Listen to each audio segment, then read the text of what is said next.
بسم اللہ الرحمن الرحیم الحمد للہ رب العالمین والصلاة والسلام علی سید الانبیاء والمرسلین وعلی آلہ واصحابہ اجمعین۔ علم صرف کورس کا آج 5واں دن۔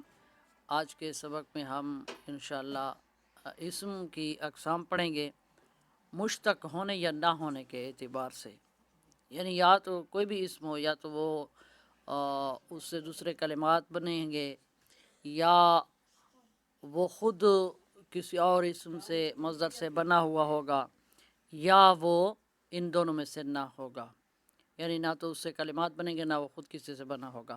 تو یہ اس لحاظ سے اس کی 3 قسمیں ہیں اسم کی، مشتق ہونے یا نہ ہونے کے اعتبار سے اسم کی 3 اقسام ہیں: مصدر، مشتق اور جامد۔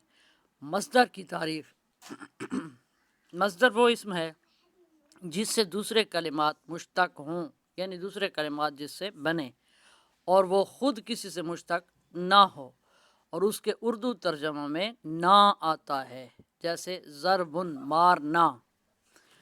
اس کے بعد ہے مشتق کی تعریف: وہ اسم جو مصدر سے بنایا جائے، جیسے ضاربن، اب یہ مصدر سے بنا ہوا ہے تو یہ مشتق ہے۔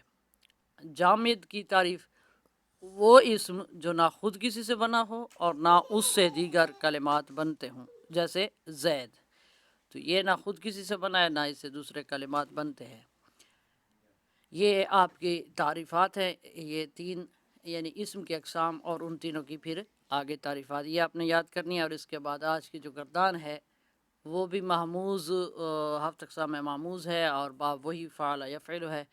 صرف صغیر ثلاثی مجرد صحیح محموز اسباب فعل یفعل، جیسے العطف، تلاش کرنا۔ یہاں پہ چونکہ ثا کا جو تلفظ ہے وہ تو قدرے اس کو تیزی سے ادا کرنا مشکل ہوتا ہے، تو اس میں آپ کے لیے سہولت یہ ہے کہ آپ یہاں گردان یاد کرتے وقت ثا کو سین سے بدل سکتے ہیں آسانی کے لیے۔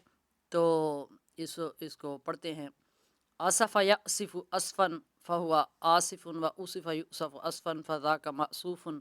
لم یأصف لم یؤصف لا یأصف لا یؤصف لن یأصف لن یؤصف لا یأصفن لا یؤصفن لا یأصفن لا یؤصفن والامر من ایصف لتؤصف لیأصف لیوصف والنہی عن لا تأصف لا تؤصف لا یأصف لا یؤصف والظرف من مأصف مأصفان مآصف و مؤاسف والآلة من مئصف مئصفان مآصف و مؤاسف مئصفة مئصفتان مآصف و مؤاسفة مئصاف مئصافان مآصیف و مؤاسیف و مؤاسیفة افعال التفضیل المذکر من آصف آصف و آصفان آصفون اواصف و اواسف والمؤنث من اصفا اصفیان اصفیات اوصف و اوصیفہ وفعل التعجب من ما آصفہ و آصف بہی و آصفہ یا آصفت۔